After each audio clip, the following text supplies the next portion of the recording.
you have any questions or you have any difficulties that you would like to raise? Or I can just read you. Hippo. Sorry? I think Mr. Tai accidentally raised her hand. Oh, okay. All right. Okay, so I will start now. Okay, so today our topic will be the healing journey, healthy grieving. So thank you so much for Coram for invited me to speak for this topic. And indeed, yes, this is my area of expertise in National Cancer Society Malaysia. So let me introduce myself first. My name is Kai. I'm a clinical psychologist at National Cancer Society KL, Malacca, and also for Ipoh branch as well. Okay. So first of all, I will be talking for four content. Number one is what is grief. Number two will be what are the common symptoms of grief, and number three will be the 7 stage of grief. And the last one will be how to cope with your grief properly. And before we start, can we have an interactive activity? Miss Wong, we can do activity, right? Yeah, sure. Okay. All right. So, right. I'd like to ask any of you what is grief. You don't have to unmute your mic or anything. You just have to scan this code, this QR code, and then you can type in your answer. If you're not sure how to use, you just let me know. Okay, take your time, yeah. Sorry.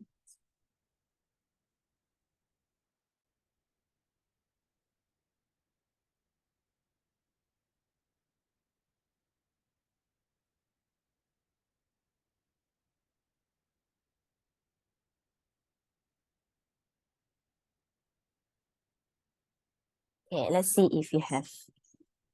Okay, let me unshare the screen first.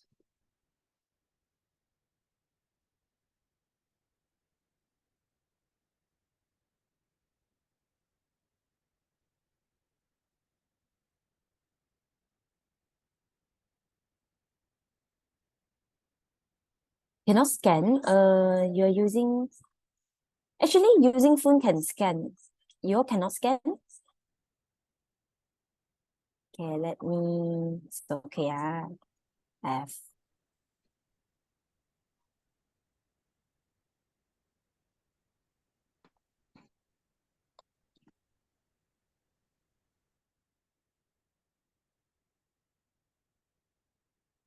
Oh, you only have one device now.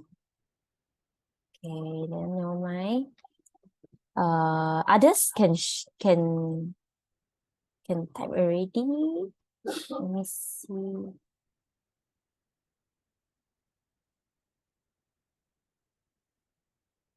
We only have 2 response.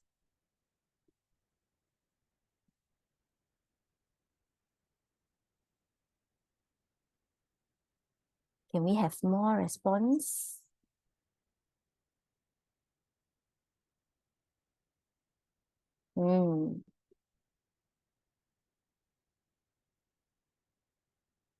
Okay, someone wrote feeling very sad, and then others respond sadness of losing someone, empty feeling.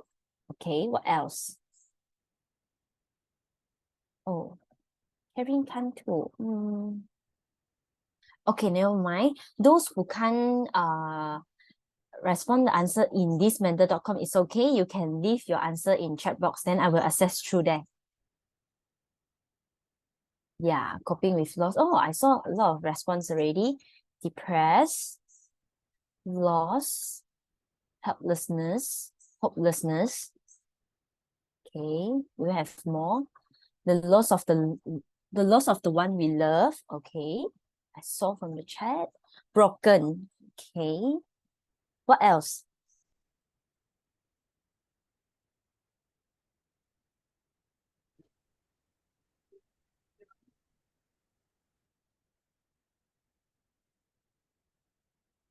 Maybe I give another 1 minute. mourning, bereavement. Okay, good try.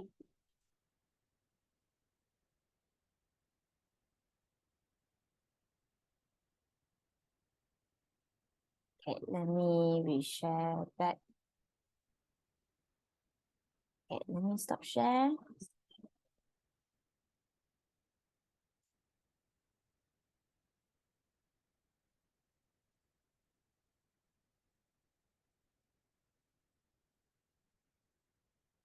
Okay, so thank you so much for your participations. Let me tell you what is grief. And to understanding grief, grief is a natural, it's very, very natural and complex emotional response to loss. Okay, so wait, cannot, technical error. Sorry, I think there's a technical error. I cannot.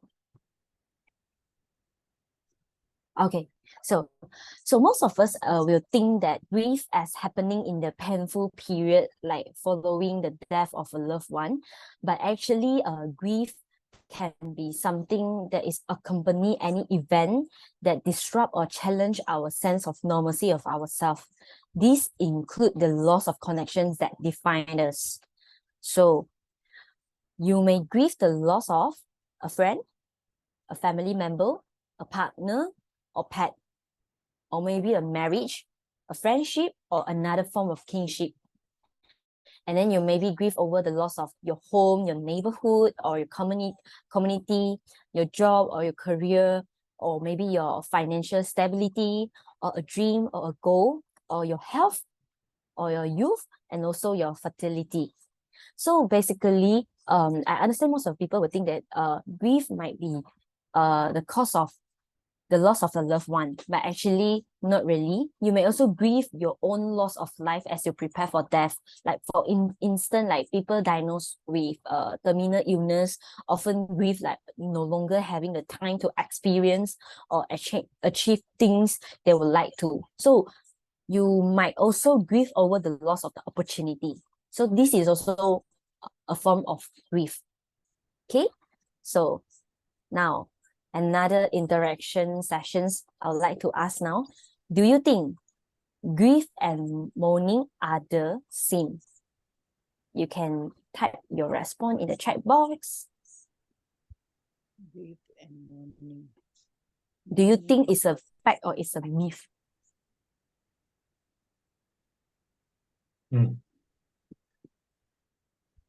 Oh, sorry. Facts. Yeah. Someone answer yes.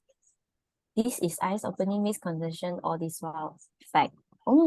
Someone answer fact. Okay. What else?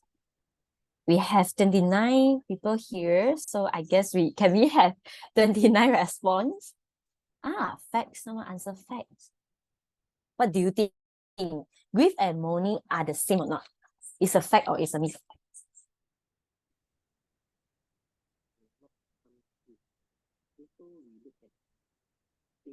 Not same. Okay.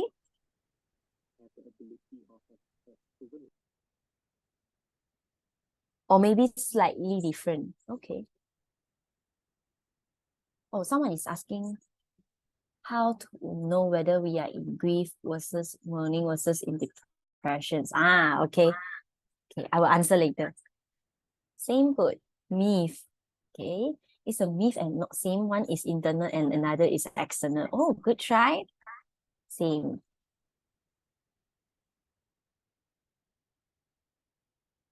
Not the same. Okay, let me review the answer, yeah? Okay, actually, grief and mourning are the same. Is a myth, is a misconception.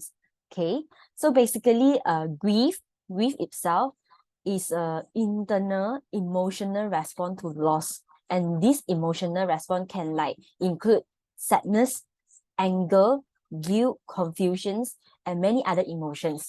So it's our internal complex emotions, and it can be a mixed emotion as well. It doesn't mean that it only contributes to sadness, but it can have a mixed feeling like anger, guilt, and the confusions and the emotions I just mentioned just now. Okay. And mourning, on the other hand, is the external expressions of loss. Meaning, it involves the rituals, the customs, and the behavior that a person of community use to express and process their grief. So mourning practice is quite different, depends across the cultures, and it may include something like funeral, memorial service, wearing specific clothing, creating memorials, or engaging in other symbolic actions to honor the deceased. Okay, so this is a myth. Okay, so good job for those answer correctly, and a good try for others who answer wrongly is fine. Okay, so now you know the answer, the true answer already. Okay, so now go to next questions. Grief is the same for everyone. It's a fact or it's a myth?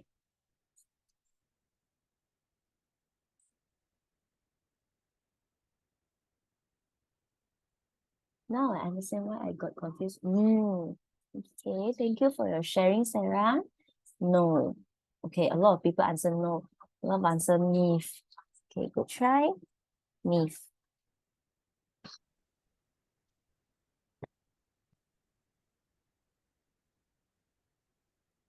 Okay. Myth. Okay. Seems like a lot of people answer myth, yeah? Not the same for everyone. No. Myth. Okay. So I think let me review the answer. Okay. So basically, you are right. There is a misconception about grief is the same for everyone. So actually, grief is a deeply personal experience. It's a very, very unique experience, and people respond to it differently based on their personal circumstances, their type of loss, their relationship with that person, and the personality and how they cope with their loss. So actually, there's no one-size-fits-all approach to grief. Even me as a clinical psychologist, if I treat patient with grief issues, I don't use the same approach. It really depends on the conditions and how the patients grieve. So I will make sure I assess and ask properly first, then only I will giving the treatment. So there is no one size fit all. So good job, answer correctly. So now we go to the next questions. Okay, next question will be, grief follow a predictable timeline. Is a fact or is a myth? What do you think? Myth. Good try, myth. All answer myth.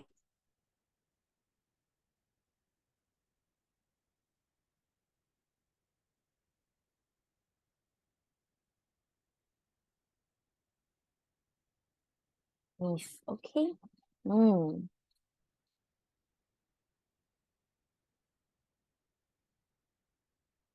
Okay, myth. Let me wait for another two response. No timeline can prolong if never manage it well. Okay, good try.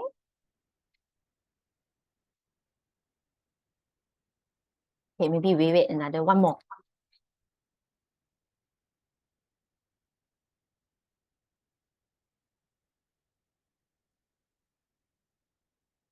Anyone can grieve so long as they want. Okay, so the answer is yes, you are right. There's a misconception about grief follow a predictable timeline, but actually grief, like I said just now, grief is very individual and doesn't conform to a set timeline, and there's no normal durations for grief, and people may experience it differently. So some may start to heal relatively like quickly, while others take much longer. So grief is not something to be overcome. So it doesn't require you to forget or move on quickly. It's about the process of adjustment to a new reality, and people find ways to live with their grief rather than eliminate it entirely. Okay, so I think now comes the last questions. Do you think grief ends when you stop thinking about the loss? No. Okay, so thanks for your answer. Okay, a lot of people answer myth again.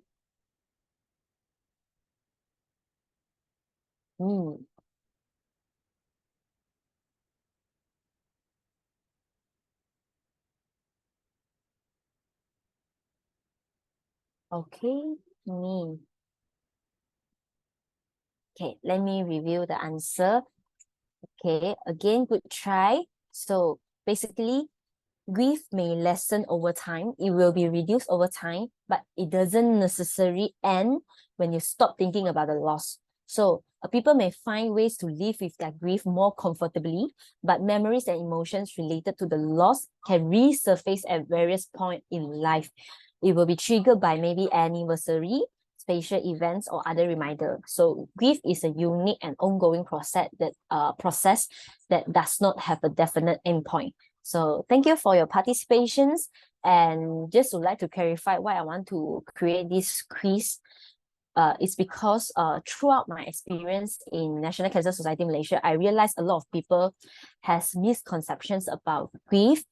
So it's very important to really understand how you process your grief. And the important is a lot of people always asking me the same question is like, how long? When will be the timeline for me to end this grief? They'll always ask me these questions. So clearly see that there's a lot of misconceptions or a lot of misunderstanding, or maybe they doesn't know the answer. Yeah, so I really appreciate all of your participations and good job for those who answering correctly, and for those who answer wrongly, it's fine also. So because now we can learn together. Okay, so next I will be talking about what are the common symptoms of grief. So I actually separate it into 4 categories. So it will be easy to see. So for first one, for physical, when you are grieving, is easily for you to feel headache, sleep disturbance. Maybe you sleep too much, or you sleep too less, meaning you have insomnia. Or sometimes people will feel fatigue, or sometimes they will felt they have a heart palpitations. Okay, in terms of behavioral, some of people are quite sensitivity to trigger. So meaning when they think of the loss, it will create a quite intense emotional reactions. And the next will be isolations. They will isolate themselves with the people they are familiar with. They prefer stay within themselves, stay alone. Okay, and some of people will actually experience memory disturbance. So meaning they're having difficulty remembering details or excessively thinking about the loss. Okay, so a lot of people also might have confusion. Confusion means that the person who deaf is still there. So this is called confusions. So in terms of your thoughts, you will have difficulty concentrating, meaning you lost your focus. And some people might have denial, meaning that they're refusing to believe the loss have occurred. And they might have negative and unhelpful thoughts as well. And they'll have trouble thinking or making decisions. So in terms of emotional, I would say their mood is quite fluctuated, meaning they easily to feel mood swing, and they have a lot of sadness. Someone is talking, is it? Yeah, I think, okay, so I will resume. Okay, so they will have sadness, they will have anger, or maybe they will have yearning or longing, meaning they will have an intense desire to see or be with the person who have death. Okay, so just bear in mind that this is just a common symptoms of grief. Everyone grieve differently. So some people might have these symptoms, but some people might not have these symptoms. Okay. So come to the important part, 7 stage of grief. I just like to ask a question: is that anyone heard of this or not? 7 stage of grief. Or this is new to you?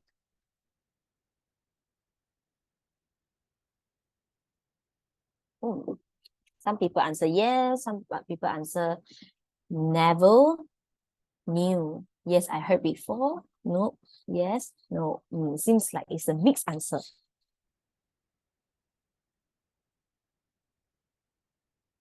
Yes. Okay. Let's see whether we have more.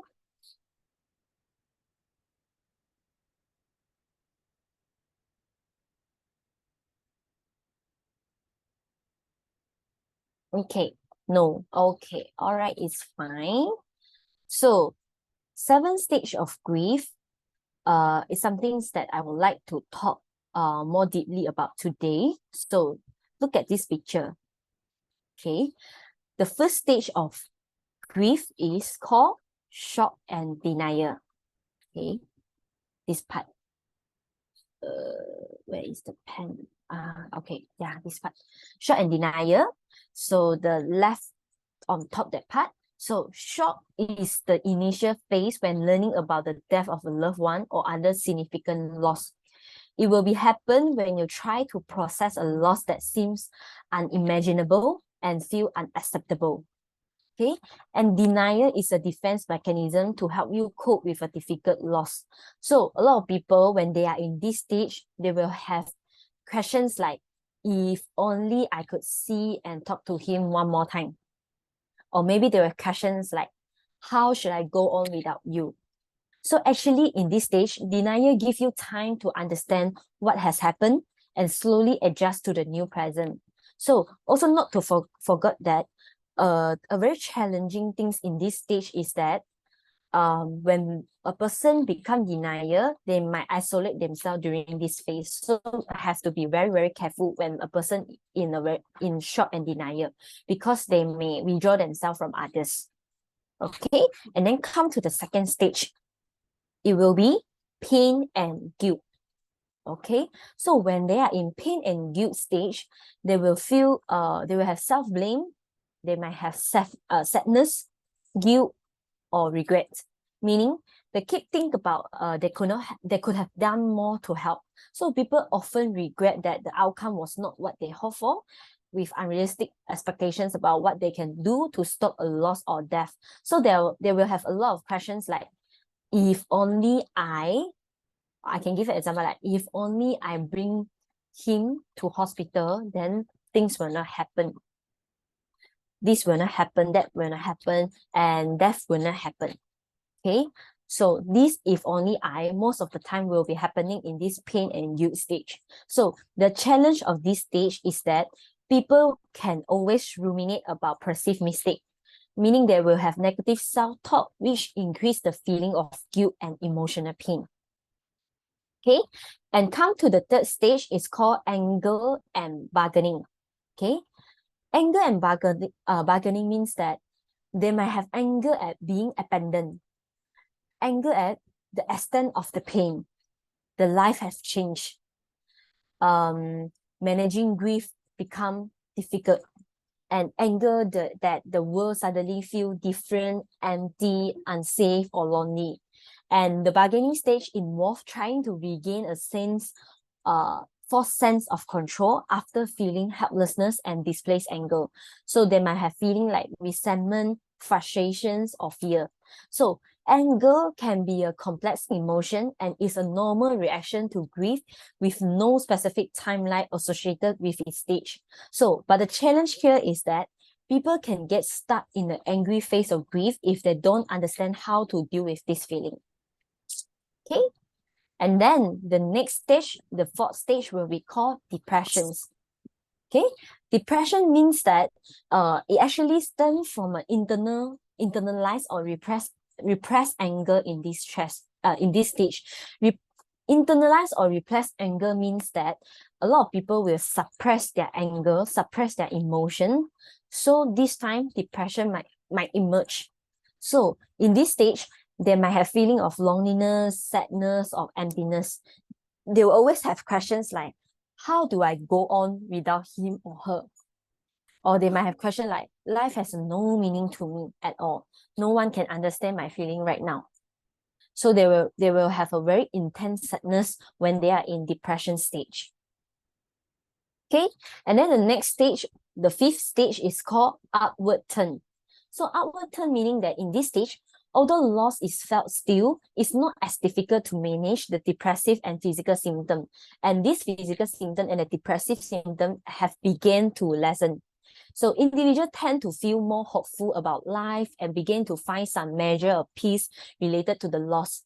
They might have feeling of hopeful, moment of happiness or calmer. So to answer someone question just now, they asking me about what is the difference of grief, mourning, and also depression. I think I answered the grief and the mourning already. Now I answer you the difference of grief and depression is that grief is something that in the depressive symptoms may lessen over time, meaning that you can still find hopeful moments, happiness moment, or peace moment. But depression is not something like that. Depression might be something like you have lost interest in everything that you used to be enjoyed, and you will felt intense sadness for more than 2 weeks.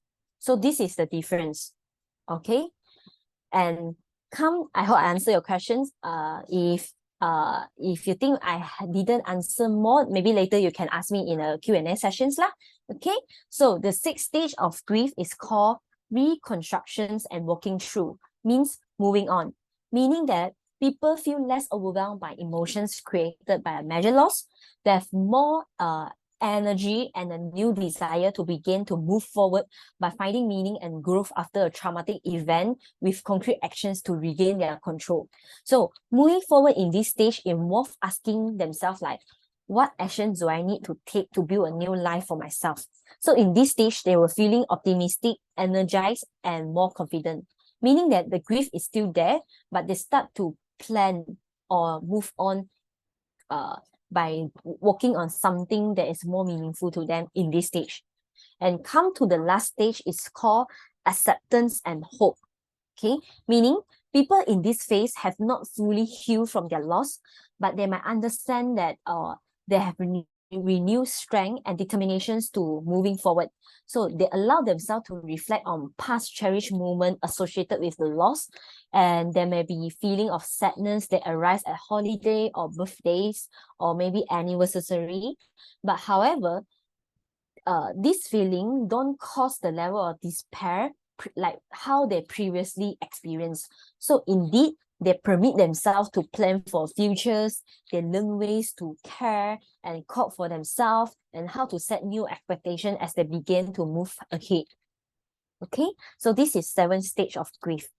Okay, but what have to be careful is that, what have to be noticed is that, like just now I mentioned, grief is a quite highly personal and unique experience for everyone. So the stage of grief is not a rigid and linear process, meaning that people may move through them in a different order, skip some stages, or revisit the stages multiple times.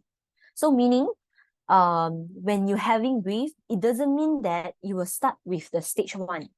It might be start with the stage 3, stage 4, or the mixture of stage 1 or stage 6. So there's no rigid and linear process. Okay, because like I mentioned just now, there is no one-size-fits-all model for how it is experienced, and the stage are just one way, and the stage that I mentioned just now is just a one way to understand the emotional journey of grief. Okay, so let me see. Does the cycle, okay, let me answer the question first. Does the cycle will repeat throughout life, although when we already move on? Yes. Okay, so look at this this slide. Yes, we might have revisit this stage multiple times. Like for example, maybe like just now that I mentioned, like maybe their birthday, the anniversary, or maybe any memorable dates that you can remember. So when you are grieving, you might revisit this stage when in that particular spacious occasion. Okay, so it might be a possibility. Okay, so next one will be talking about how to cope with grief. Okay, does anyone want to share about how you cope with grief? because it seems like we still have time. Yeah, you can write in your chat box, or you want to unmute yourself to share about how you cope with grief. Maybe we get 2 persons to share. Yeah. If you are comfortable, then you can share. If you are not, then it's fine.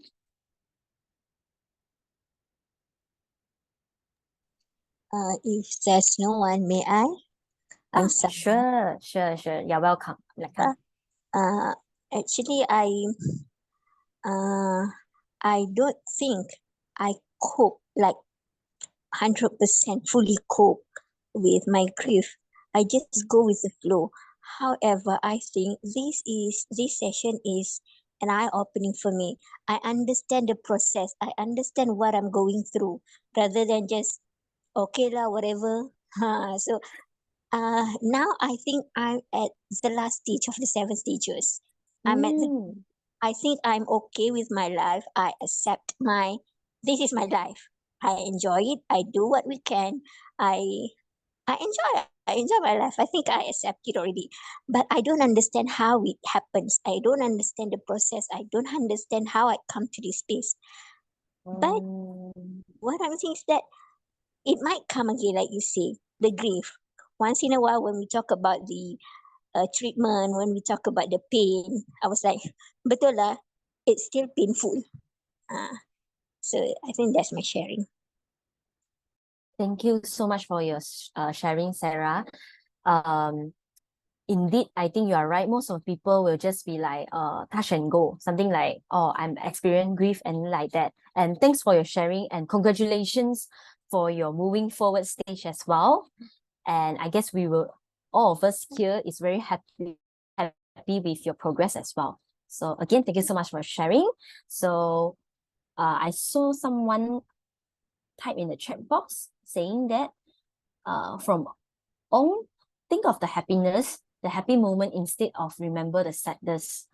Okay, thank you for sharing as well. So this is how you cope with your grief. So someone is talking, is it? You want to share?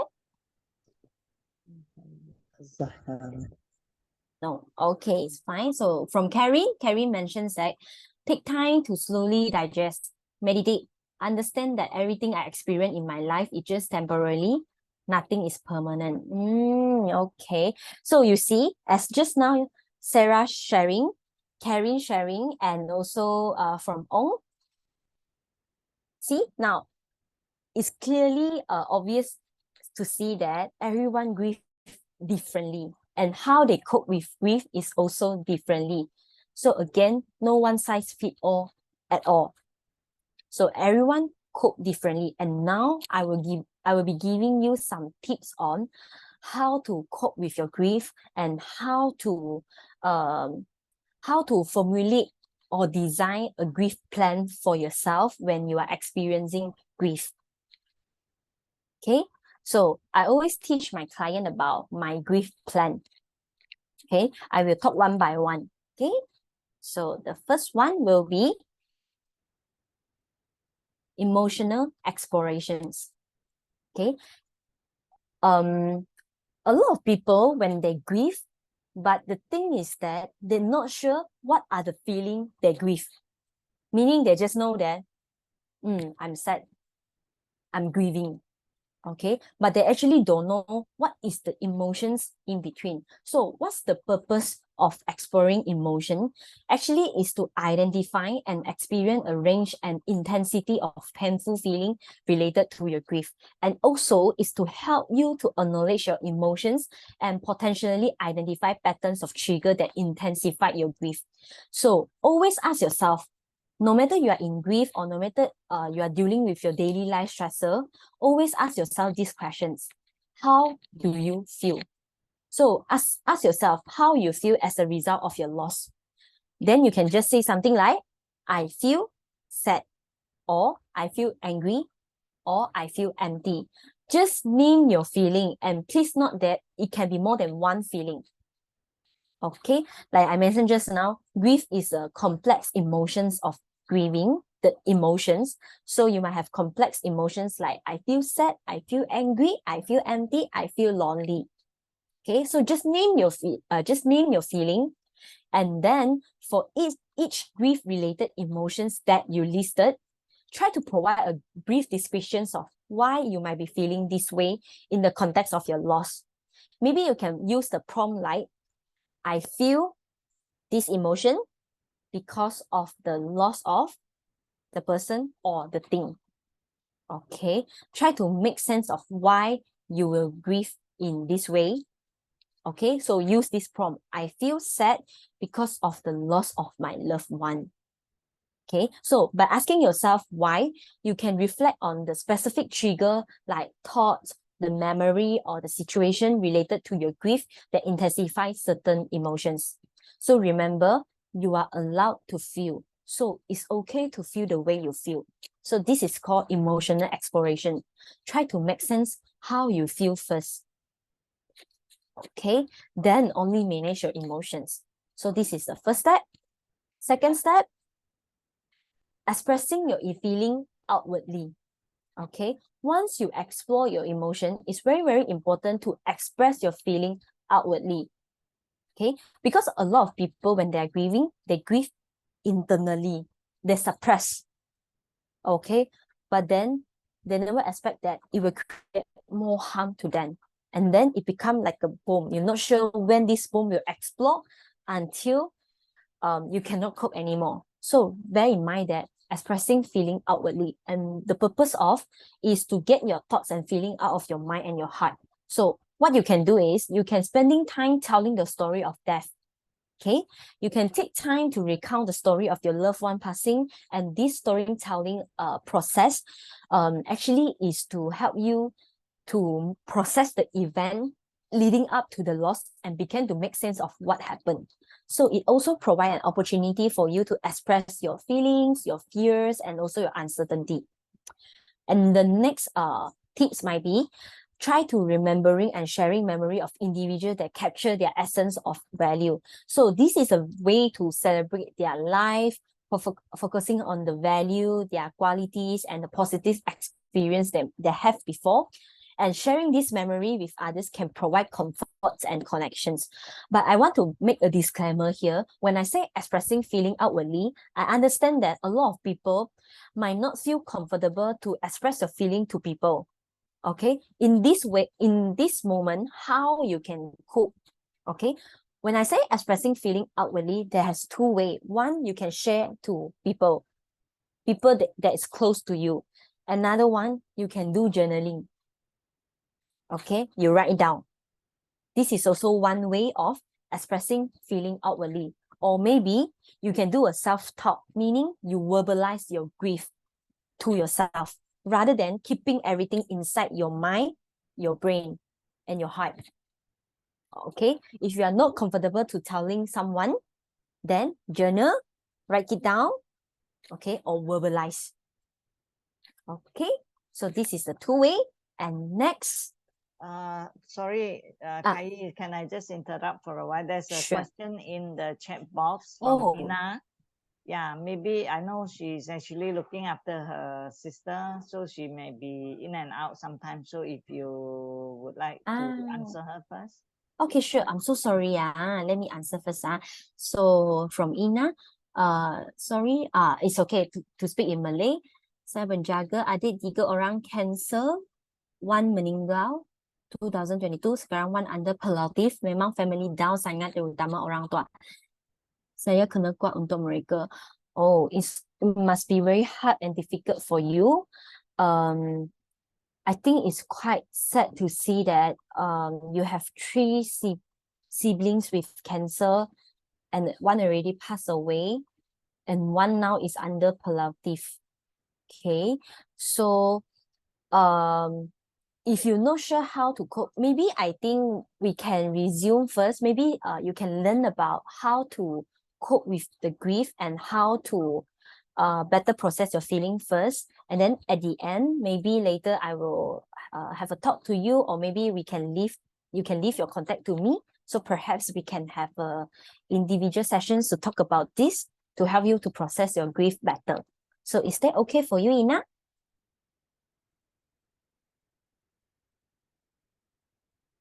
All right. So thank you so much, Ina, for your sharing. So I will resume first, yeah? So yeah. So next I will be talking about the coping strategy. Okay. So why coping strategy is very, very important? Because by doing coping strategies, you know how to manage your emotions. You know how to manage your thoughts. So there are two ways to cope with your grief. The first is to practice relaxation technique like deep breathing exercise, progressive muscle relaxations, or guided imagery. And the next one will be mindfulness. Mindfulness is the technique that I always teach on my patients or my client. So mindfulness actually is to help you bringing your attentions and awareness back to the present moment, meaning you are focusing on the here and now. When you are more focusing on the here and now, you are less likely to get caught up in worries about the future and regrets over the past. So how you being mindful? A lot of people will confusing mindfulness and meditations. They will think that being mindful means that you need to sit there, meditate for maybe 20 minutes or half hour. Okay, but actually you can just be mindful for every day in daily life. Okay, meaning that you can try to use your 5 senses to be mindful. I give an example. When you are eating, okay, when you're eating, using your 5 senses, what you see the food, what you can see the food that you are eating, what you can smell, what you can taste, okay, what can you hear when you are eating, what can you touch your spoon when you're eating. So this is called being mindful, bringing your attention's awareness back to the present moment, even your mind has a lot of distracting thoughts that is intrusive to you. Okay, when you are more focusing on the here and now, like I mentioned just now, you're less likely to get caught up in the worries about your past and also the regrets over the past and the worry about the future. Okay, and then the most important will be self-care. Try to get rest and sleep, meaning prioritize getting 7 to 8 hours of sleep each night, and take a nap if you are needed to recharge. Exercise and read regularly. Try to eat a nutrition and balanced meal. Okay, and then the next one will be healthy distractions, meaning engage in activity or hobby that providing relief from your grief. All right, so this will be the coping strategy and self-care. Okay, so before I move on to the next slides, let me go back to this slide first. Okay, so I just want to say something on the grief plan. I would like to make a disclaimer again. It's like everyone grieve differently, so you can customize your own grief plan based on the tips that I give just now. Emotional exploration. Express your feeling outwardly by verbalize or writing to yourself or maybe share to others. Cope with your grief by engage in relaxation technique or maybe do mindfulness or maybe engage in self-care, practice rest and sleep, and also practice healthy distractions. Okay, so next one.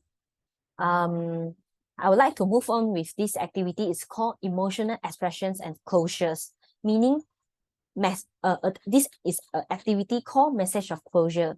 So before I go into this activity, let me see, do we have any questions in chat box first? Yeah. No worries, Ina. Thank you for your sharing too. So from Karen, what type of guided imagery is suitable?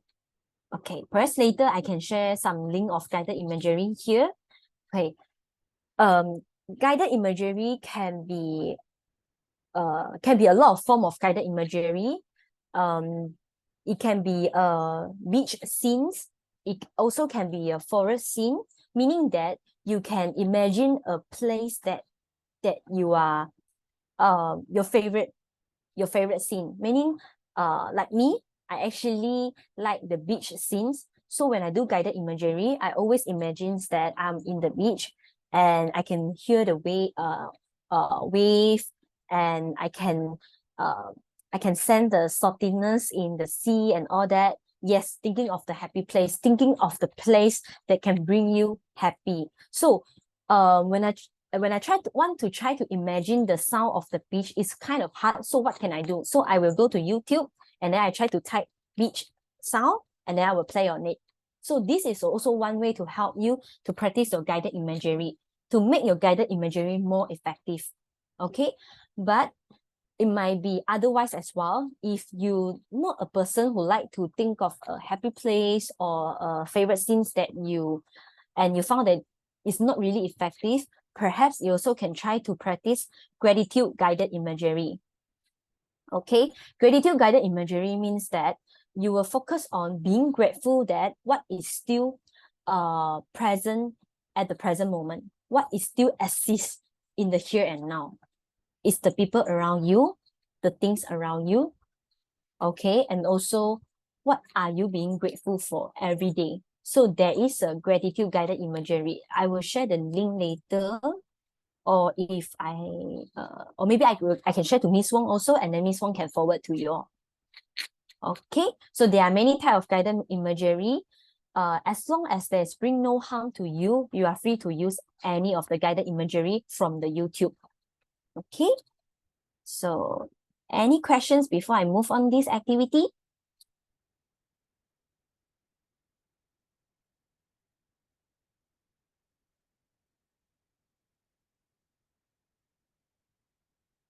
Okay, there's questions. It's okay, Ina, you can go first. Okay, maybe later I can get your contact number from Miss Wong lah. It's fine. So from Ben, hi Kai, regarding healthy distraction, right? How do we know if that healthy or unhealthy? Very good questions. Okay, this is also something that I would like to speak about it. A lot of people, when they think of healthy distractions, they will actually questions like, what is really healthy or what is really unhealthy to them. So when you want to engage in an activity or hobby, first of all, you ask yourself, what is your intentions of doing this? Okay, are you doing this activity is to get rid of your emotions, get rid of your grieving, or your intention is just to, I want to move on? Okay, meaning that I understand I'm still grieving, but at the same time, I'm allowed to engage in things that I'm happy. Yeah. So after you ask yourself these questions, like what is the intentions, then you will know the answer of what is healthy and distraction. What is healthy or what is unhealthy distractions. When you try to get rid of the emotions, get rid of the grieving, meaning that you want to let go everything, you want to push away, you want to avoid and doing activities or hobby, this is the unhealthy distractions. Because by doing this, it just helps you to suppress your emotion more. But if you know your intention is to, yes, I'm still grieving, but I'm still allowed myself to do all these things, then this is called healthy distractions. Okay, so I hope I answered your questions.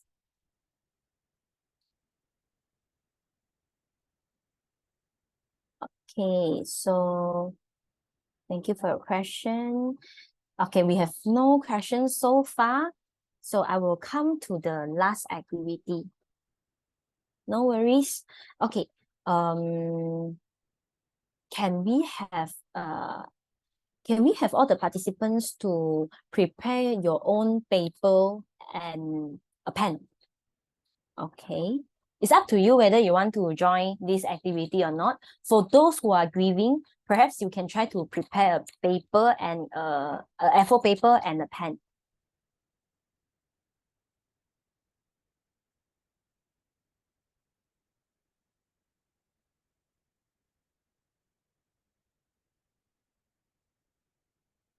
We'll give some time first.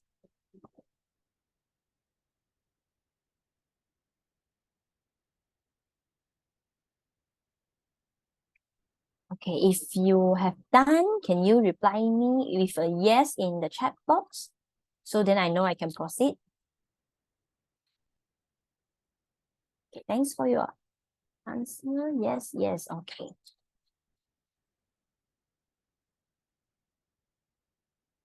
Okay, thank you so much.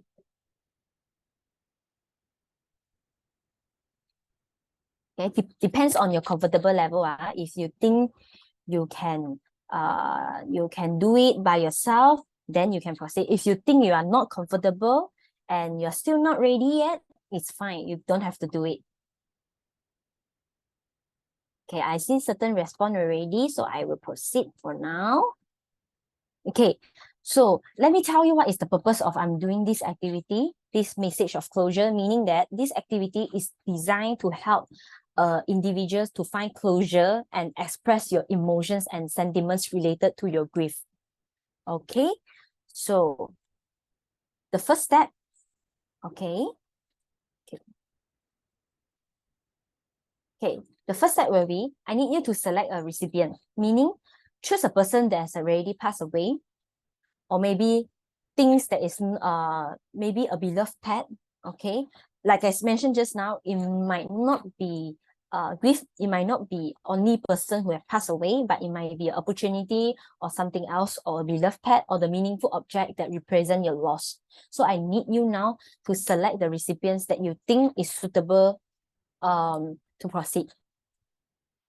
If you have none, then that's fine also. You can take this as a learning. Okay, just write their name. That's it. Maybe you want to write their name, their age, and what is your relationship with them.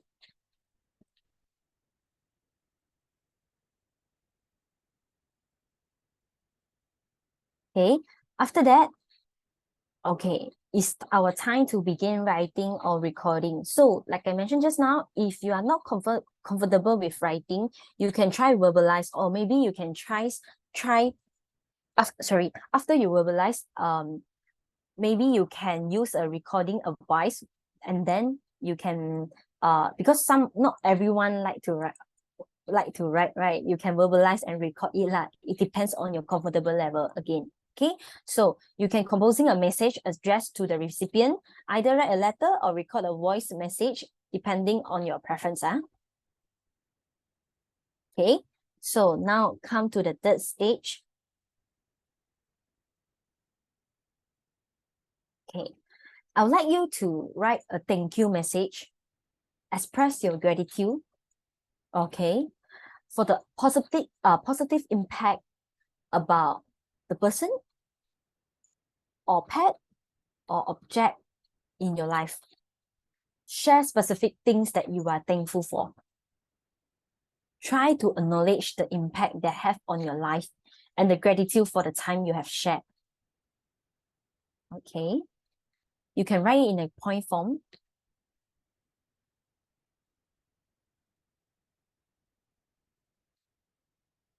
Okay.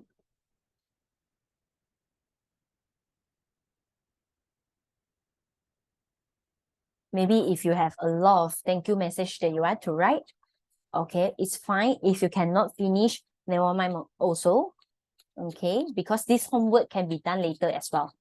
Okay, so I proceed first because of the time convenience. So the first stage will be sorry. Okay, apologize and seek forgiveness, meaning acknowledge any regrets or apologize you have related to your relationships or actions, and then seek forgiveness for any perceived wrong.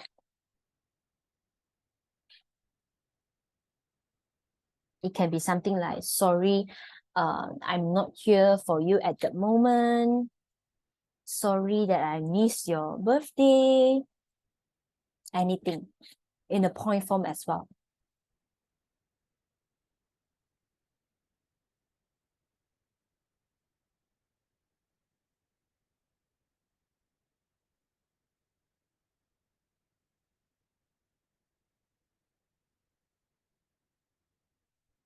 Okay, and then the fifth stage is called express love, meaning I love you. Expressing your love and affections even after a person has passed. Okay, because it's a way to keep their memory alive and maintain a good connections. It's also the way to convey the enduring love and affection you feel for them. Try to write why you love them.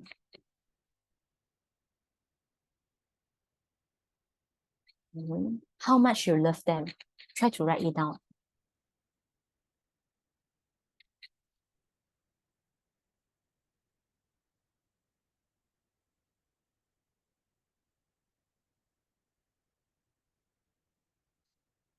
Okay. Share how you feel, how much you've loved them. Okay. And then the last stage, okay, say goodbye. Offer a heartfelt goodbye in your own way. You can reflect on your final farewell and say what you wish you could have said. Okay, it can be something like, goodbye. I wish you can, and then you can fill the sentence, and then a full stop, and then you use I will, meaning you tell the person what will you do.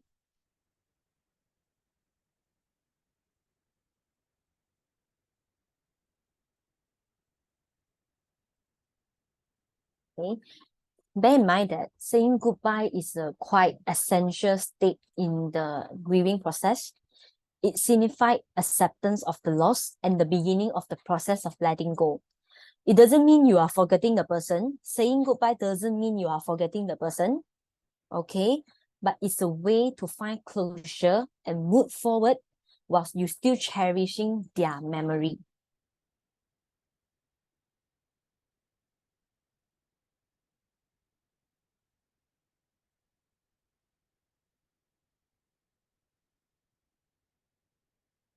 Okay, if you are now writing in a point form and the information is now here and there, it's fine because we will have this last stage. Reflect and keep or release. Meaning that after you wrote it as a point form, you are allowed to write in a paragraph. Okay, meaning collect all the info that you have taken down. Okay, use this thank you, sorry, I love you, and goodbye, and write it in a paragraph way, and then reflect on your message. And you can decide whether you want to keep this as a personal keepsake or share it with someone else you trust, or symbolically release it. Okay, symbolically release it, meaning that either you want to burning it or burying it. It's up to you.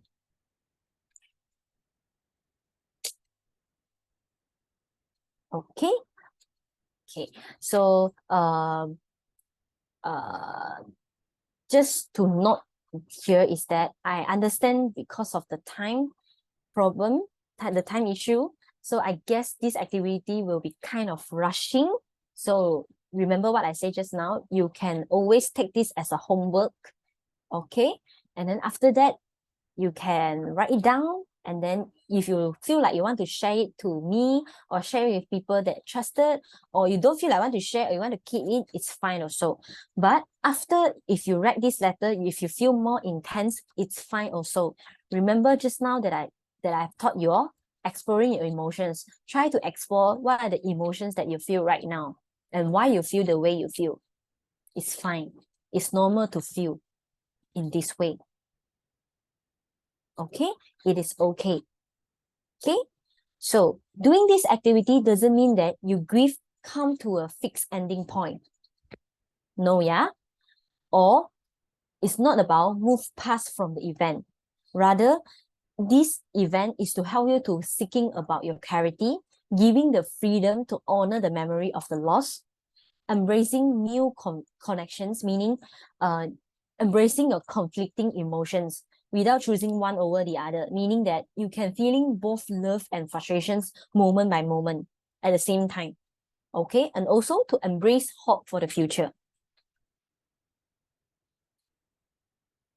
Okay, so come to the last part.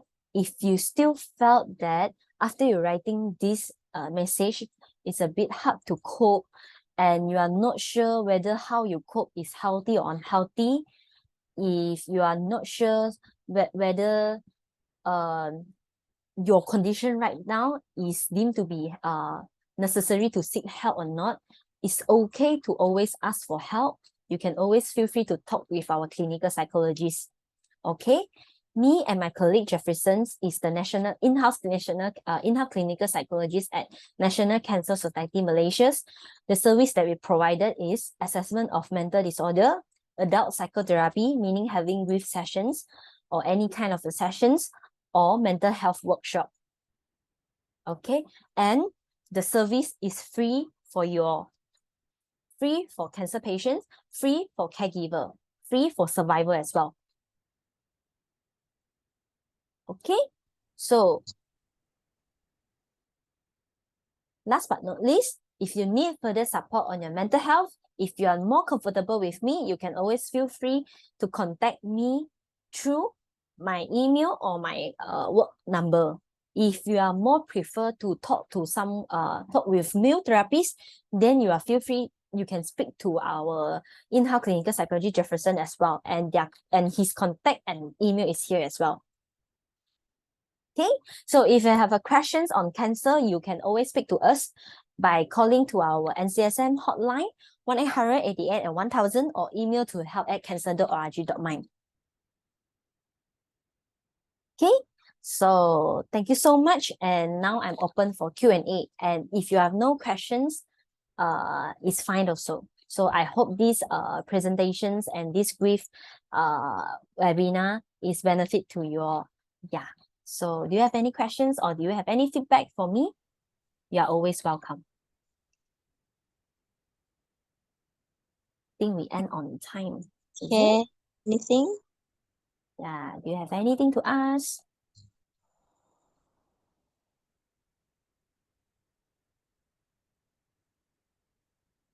None? Okay, if there's no one, may I? Sure. Thank you so much, because for me personally, I think this session is very helpful. It's eye-opening, making us understand what we are going through, rather than like what I did. I just go with, I don't understand what's happening. So I think this is a very good session, and I really hope everyone else learn and experience the same, feel the same.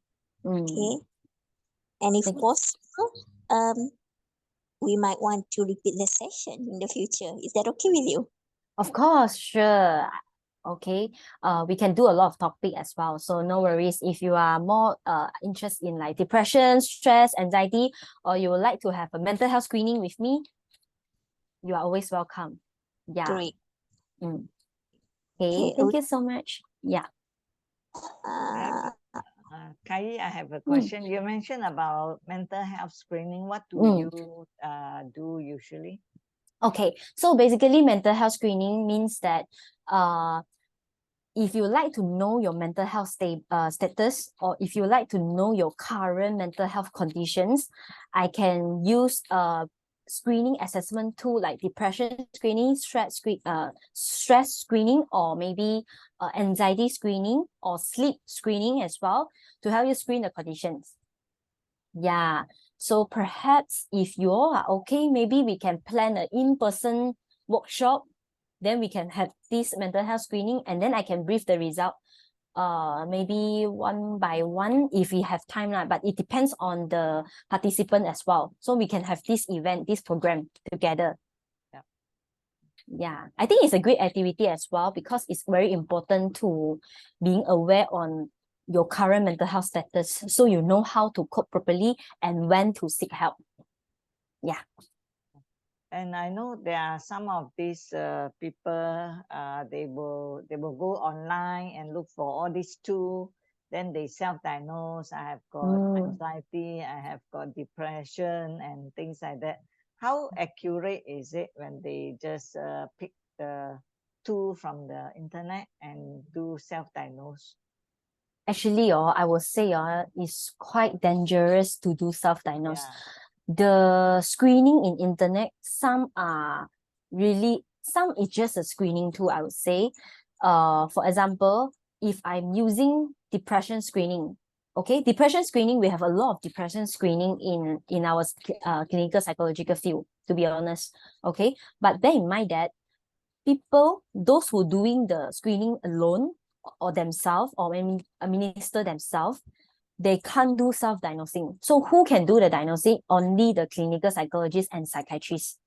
Okay, meaning to say that the screening tool is just a basic screening to screen about your current mental health status, but it doesn't serve as a diagnosing tool.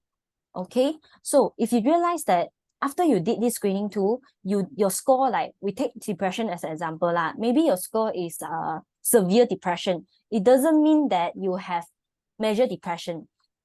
Okay, it doesn't mean that you have major depressive disorder.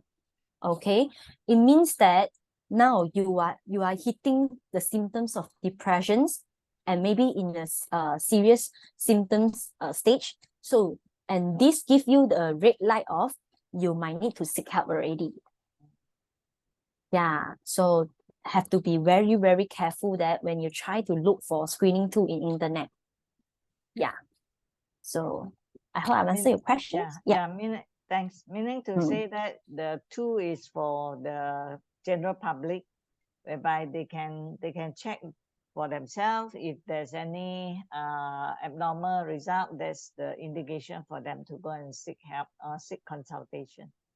Yeah, and also they also can think of whether the symptoms they are actually experience right now is disrupting their daily life functioning. If there is disrupting their daily life functioning, then it's time to seek help. But if it's not really affecting their daily life functioning, meaning that you are still able to cope, then you can still proceed, but you need to keep on monitor and observe your symptoms. Yeah. Yeah, I think there's some more questions. Yeah.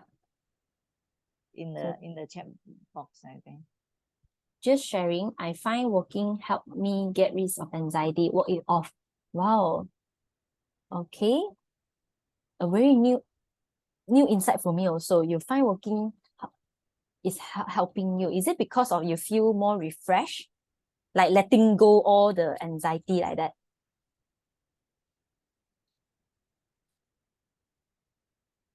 Is she still here? Oh. Yeah, not me.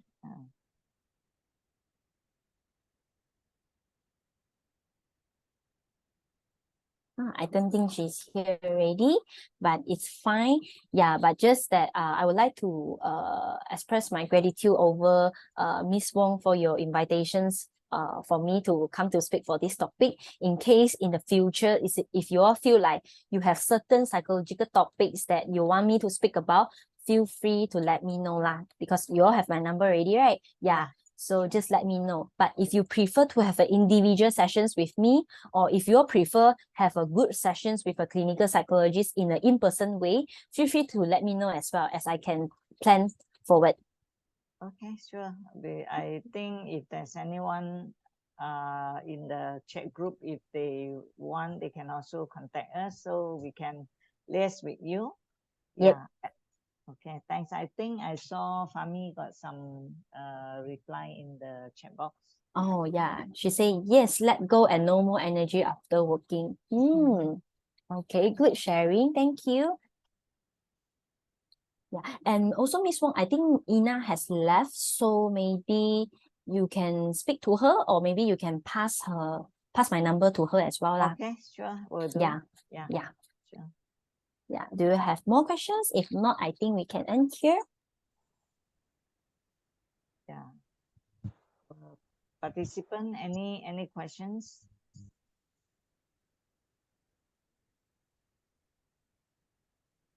One. Okay.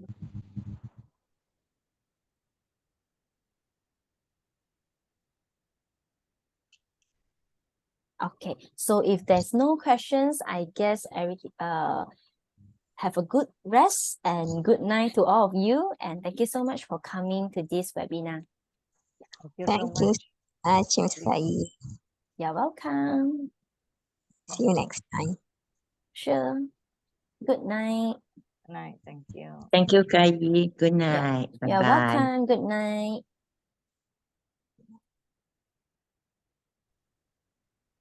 For quorum members, if you want to stay on, you can still